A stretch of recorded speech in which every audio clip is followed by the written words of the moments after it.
शेळगी परिसरातील बलदावनगर येथील गौरी अपार्टमेंटमध्ये दिवसाढवळ्या घरफोडी करून सोन्या चांदीचे दागिने लंपास करणाऱ्या सराईत गुन्हेगाराला शहर गुन्हे शाखेने अवघ्या 3 दिवसांत अटक केली आहे।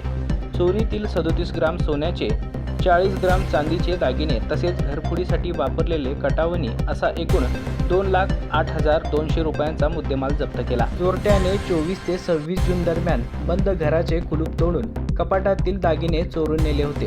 या घटनेची नोंद जोडबावी पेठ पोलीस ठाण्यात झाली होती।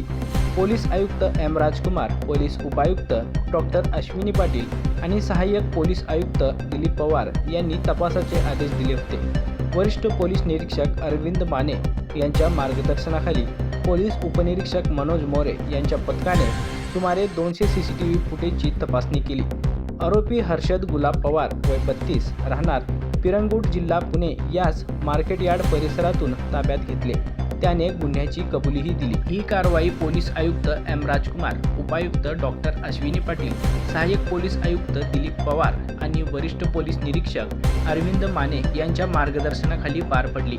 तपास पथकात पोलीस उपनिरीक्षक मनोज मोरे यांच्यासह अंमलदार जावेद जमादार, अजिंक्य माने, धीरज सातपुते, सुभाष मुंडे, वसीम शेख, काशीनाथ वाघे, अभिजित धायगुडे, सैफन सय्यद तसेच अंमलदार प्रकाश गायकवाड, मच्छिंद्र राठोड, चालक सतीश काटे, श्याम सुरबसे आणि मारुती घोरपडे यांनी सहभाग घेतला।